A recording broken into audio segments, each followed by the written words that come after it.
ওয়ার্ডের এরপরে আমি বলবো আমাদের আজকের আরেকজন বিশেষ অতিথি মাননীয় শ্রী শেখর শেখ মহাশয়কে। আরেকটি কথা আছে, এটা আজকে আমাদের বিশেষ গর্বের বিষয় যে আমাদের আজকে এই সুন্দর একটা সন্ধ্যায় আমাদেরকে ডক্টর শেখর শেখ মহাশয় একটা অত্যন্ত সুন্দর একটা ছবি একটা সুন্দর দিয়েছেন, যেটা আমাদের পানিহাটি নিবেদনে রয়েছে। পানিহাটি চেনামুখ আঞ্চলিক অধিবাসীবৃন্দ সার্বজনীন শ্রী শ্যামা পূজা এবং আমাদের শ্রদ্ধা প্রণতি আমরা ডিআরএস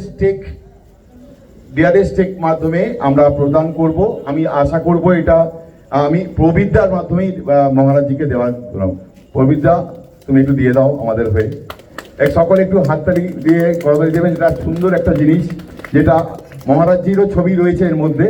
এটা সে কথা বানিয়েছে কি সুন্দর করে, এবং এটা আজকের জন্য বিশেষ ভাবে। আচ্ছা, মিষ্টান্নটা না চলে গেলি দুলাল।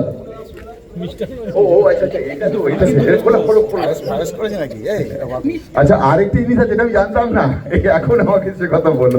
এটাও আরেকটা ছবি, এটাও আমাদের পক্ষ থেকে মাননীয় মহারাজজিকে সে কথা দেবেন, সে কথাই দেবেন। এটা কি বাঁধানো? বাহ, দারুণ, ভীষণ সুন্দর। বাহ, এটা কিন্তু একটা বিষয়, তার মানে সে কথা ওটা আমরা ক্লাবে রাখবো তো। হ্যাঁ, ঠিক আছে, ওইটা আমাদের ক্লাবে থাকলো, এটা মহারাজজিকে আমরা দিয়ে দেবো। আমরা আমরা বাঁধিয়ে নেবো, ক্লাবে রাখবো, ঠিক আছে। স্মৃতি থাকবে আমাদের সঙ্গে। আপনার যে এত সুন্দর একটা আজকের অনুষ্ঠানের বিষয়টা থাকলো, এইসব সবগুলোকে একসাথে কোলাজ করা ছবিটা। সে কথা ওটা কি লেখা আছে একটু পড়ো কি লেখা আছে।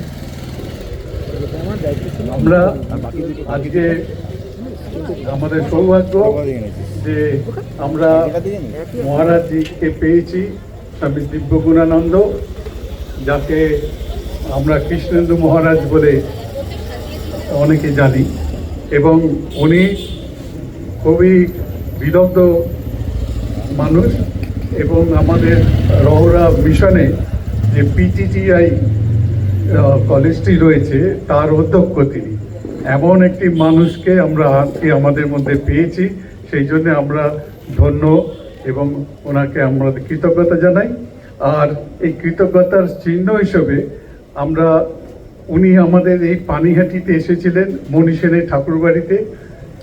শ্রী রামকৃষ্ণদেব আপনারা জানেন যে এখানে বারে এসেছেন, এবং শেষ যেবার আসেন তার 140 বছর, সেটা 1886 সালে তার 140 বছর পূর্ণ হয়েছিল এই বছরে। সেই দিনটিকে উপলক্ষ করে আমরা একটা অনুষ্ঠান করেছিলাম। সেই অনুষ্ঠানে উনি এসেছিলেন, এবং আশা নয়, উনি যেমনভাবে আমাদের সমস্ত ভক্তমণ্ডলীকে মানে ঠাকুরের কথা প্রসঙ্গে যে কিভাবে আমাদের জীবনে তার আশীর্বাদ মানে আমরা পেতে পারি তার দিক নির্দেশ করেছিলেন। আরেকবার উনি এসেছিলেন আমাদের সুখচরে, সেটি হচ্ছে সারদা রামকৃষ্ণ পাঠচক্রের অনুষ্ঠানে। সেটি ছিল রামনবমীর অনুষ্ঠান, এবং সেই রামনবমীর অনুষ্ঠানে ওনার যে বক্তব্য ছিল প্রায় 1 ঘন্টার উপর সমস্ত ভক্তমণ্ডলী একটা উন্মুখ হয়ে সেইটি গ্রহণ করেছেন। এই যে ওনার এই যে ভক্তবৃন্দের কাছে ওনার যে বক্তব্য, মানুষের কাছে চেতনার উন্মেষের জন্যে উনি যে কাজ করে যাচ্ছেন বিদ্যার ছাড়াও, সেইটা আমরা আপ্লুত।